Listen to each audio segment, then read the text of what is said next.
चाय। ला गई बहू, ला।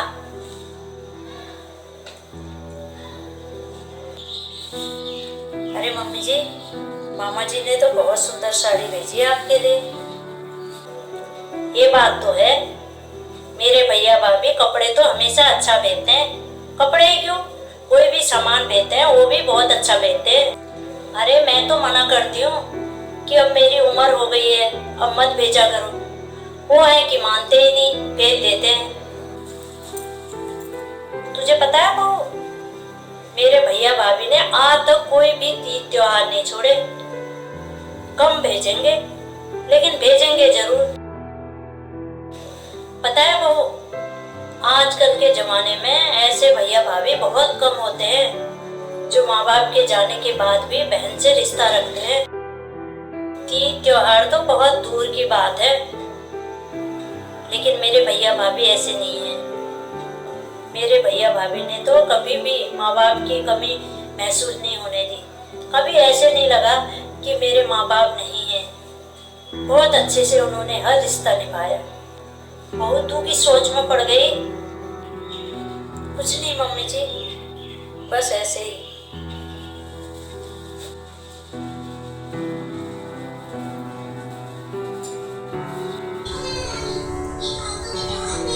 एक मम्मी जी के भैया भाभी हैं, इस उम्र में भी वो मम्मी जी को त्योहार भेजते हैं। मम्मी जी को तो महसूस भी नहीं होता उनके मम्मी पापा नहीं हैं।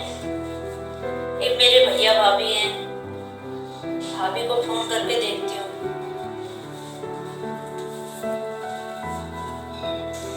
हेलो, हाँ भाभी नमस्ते।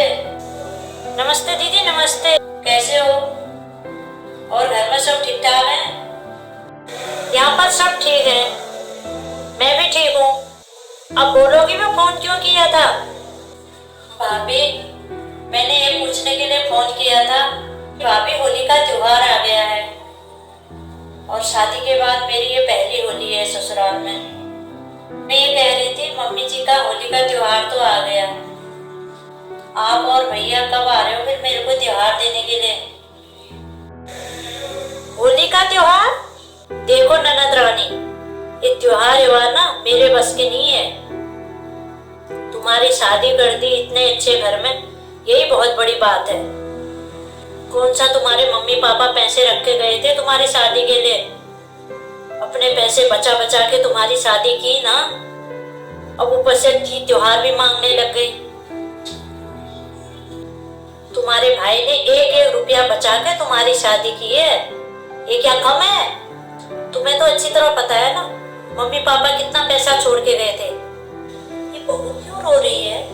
देखो दीदी, मैं भेजने को भेज भी दूं तो तुम्हारे ससुराल वालों की आदत गंदी हो जाएगी।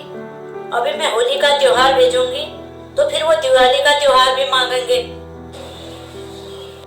इससे अच्छा तो दीदी आप अपनी सास को बता दो कि मेरे मायके से कोई त्योहार नहीं आने वाला है। दीदी, फोन करने से पहले आपने एक बार भी हमारे बारे में नहीं सोचा कि हमारा भी परिवार है, हमारे भी बच्चे हैं। अभी तो हमने आपकी शादी करी दीदी, अब हमारा भी तो परिवार है, हमें उनको भी तो देखना है। अब तुम्हारे लिए ही करें क्या जिंदगी भर? वैसे भी दीदी, तुम्हारी शादी करती वही बहुत है, वो भी इतने अच्छे घर में करती जहाँ तुम्हें कोई चीज की कमी नहीं है। फिर भी आप फोन कर रही हो त्योहार के लिए, वरना तो मम्मी जी पापा जी थे नहीं तो हम ऐसे वैसे घर में भी तो तुम्हारी शादी कर सकते थे ना। लेकिन हमने तुम्हारे लिए अच्छा घर देखा। ये जो त्योहार व्योहार होते हैं ना, ये मम्मी पापा के होते ही अच्छे लगते हैं। अब क्या हम अपने बच्चे नहीं देखें, उनकी जिम्मेदारी नहीं निभाएं, तुम्हारा ही देखते रहें? इतना तो तुम्हें भी पता है ना, मायका तो माँ बाप से ही होता है। अगर तुम्हारे माँ बाप कुछ छोड़ जाते तो भी मैं कुछ सोचती। अब हमें अपनी जिंदगी जीने दो और तुम अपनी जिंदगी जियो। दोबारा यहाँ फोन मत करना। मैं कैसे बताऊंगी मम्मी जी को कि मेरे भैया भाभी त्योहार पे नहीं आ रहे, मुझे त्योहार देने नहीं आ रहे। क्या सोचेंगे वो मेरे बारे में? एक मम्मी जी के भैया भाभी हैं और उनको इस उम्र में भी हर त्योहार भेजते हैं, और एक मेरे भैया भाभी हैं जो शादी के बाद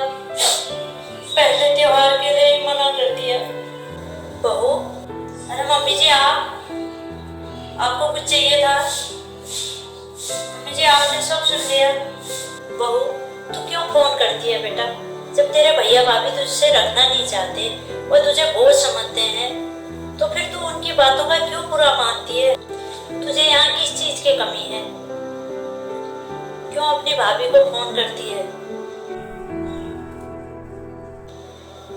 बहू तुझे जो भी जरूरत हो ना, तू मुझे कह सकती है, मैं हूं ना। मैं वो सब लाऊंगी तेरे लिए जो तुझे चाहिए। मम्मी जी मैंने जब आपका सामान देखा मामा जी मामी जी ने आपके लिए कितने सुंदर कपड़े भेज रखे हैं, तो मेरा भी मन हुआ कि मेरे भैया भाभी ने मेरे लिए कुछ भेजे, इसीलिए मैंने भाभी को फोन लगा दिया। बहू मैं समझ सकती हूँ, हम औरतों के पास चाहे कितने भी कपड़े हो, जो मायके के कपड़े होते हैं ना, उसकी बात ही कुछ अलग होती है। मैं जानती हूँ बहू, हर लड़की को अपने मायके की चीज पे बहुत गुरूर होता है, बहुत अच्छा लगता है कि ये चीज मेरी मायके की है, ये चीज मेरी मम्मी ने दी है, ये मेरी भाभी ने दी है। मैं जानती हूँ बहू, शादी के बाद कोई भी लड़की को अपने मायके की चीज पे बहुत गुरूर होता है, चाहे वो चीज छोटी मोटी क्यों ना हो। नहीं मम्मी जी, मेरे भैया भाभी ने मेरी शादी इतने अच्छे घर में कर दी, मेरे लिए वही बहुत है। मैं ये नहीं चाहती थी कि मेरे भैया भाभी मेरे लिए कुछ लेके आए, बस मैं इतना चाहती थी कि त्योहार पे मेरे भैया भाभी मेरे घर पे आ जाएं, तो मेरे लिए यही बहुत है। लेकिन मुझे भैया भाभी से कुछ नहीं चाहिए था, बस मैं इतना चाहती थी त्योहार के दिन मेरे भैया भाभी भी मेरे घर आ जाते। लेकिन भाभी ने तो, लेकिन मम्मी जी जो भाभी कह रही है वो भी तो सच है। मेरी शादी तो भैया भाभी ने अपने ही पैसों से की थी। मेरे मम्मी पापा के पास पैसे कहाँ थे? जो भी पैसे थे मेरी मम्मी के इलाज में खर्च हो गए थे। पता है मम्मी जी, आज भाभी ने बोल दिया कि आज से तू यहाँ फोन मत करना, हमारा तेरे साथ कोई रिश्ता नहीं है। वैसे भी मैं उनसे कुछ मांग नहीं रही थी, वो तो आपका सामान देखा तो मेरा भी मन हुआ कि मेरी शादी के बाद पहली होली है, तो इसलिए मैंने फोन कर दिया था। बहू तेरे भैया भाभी तुझसे रिश्ता नहीं रखना चाहते हैं, तो तू जोर जबरदस्ती मत कर, तू बार बार फोन मत किया कर।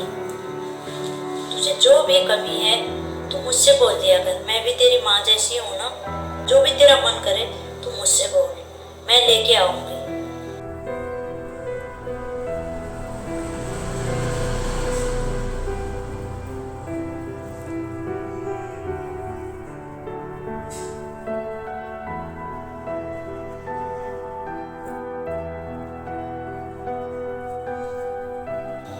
और तू ऐसे अपने भाभी को फोन मत किया कर, मुझे भी अच्छा नहीं लगता है। जब तुझे मैं ऐसे रोते हुए देखती हूँ तो मुझे भी बहुत बुरा लगता है। देख बहू, मायके की चीज की तो कुछ बात ही अलग होती है, उसकी कमी तो मैं कभी पूरी नहीं कर सकती। हाँ इतना कर सकती हूँ, तुझे जो भी चाहिए तू मुझे बोल सकती है। आज के बाद तू कभी भी अपने भैया भाभी को तीज त्योहार पे फोन नहीं करेगी। बेटा देख, मैं पूरी कोशिश करूंगी कि तुझे कभी भी कोई चीज की कमी ना हो, कभी भी तुझे अपने मायके की याद ना आए। वो सब करूंगी जो तेरी माँ तेरे लिए करती है। वैसे भी सास ससुर भी तो माँ के समान ही होते हैं ना। पता है वो आजकल तो ऐसे भैया भाभी भी होते हैं जो माँ बाप के चले जाने के बाद बहन की जिम्मेदारी नहीं लेते हैं, उसकी शादी नहीं करते हैं, उसे तीज त्योहार नहीं देते हैं। और तुम्हारे भैया भाभी ने तुम्हारी इतनी अच्छी शादी की है, अब उनका भी तो अपना घर परिवार है ना, उनकी भी अपनी जिम्मेदारी है ना, उनको भी तो उनकी जिम्मेदारी निभाने दे। तू अपनी जिम्मेदारी निभा। फिर वैसे भी कल होली का त्योहार है, रंगों का त्योहार, खुशियों का त्योहार, और तू ऐसे उदास रहेगी तो फिर मुझे भी तो अच्छा नहीं लगेगा ना। देख बहू, तू अपनी भाभी की बातों का बुरा क्यों मान रही? अगर तुम्हारे भाई बहन के रिश्ते में जरा से भी प्यार होगा तो उससे रिश्ता जरूर रखेंगे। अगर तेरे भैया भाभी तुझसे रिश्ता नहीं रखना चाहते तो तू भी उनसे रिश्ता मत रख। एक बहू जिंदगी बहुत बड़ी है, क्या पता कब किसका मन बदल जाए, कब तेरे भैया भाभी तुझसे मिलने आ जाए। आज से तू अपनी पिछली जिंदगी के बारे में बिल्कुल भी मत सोचना, ठीक है?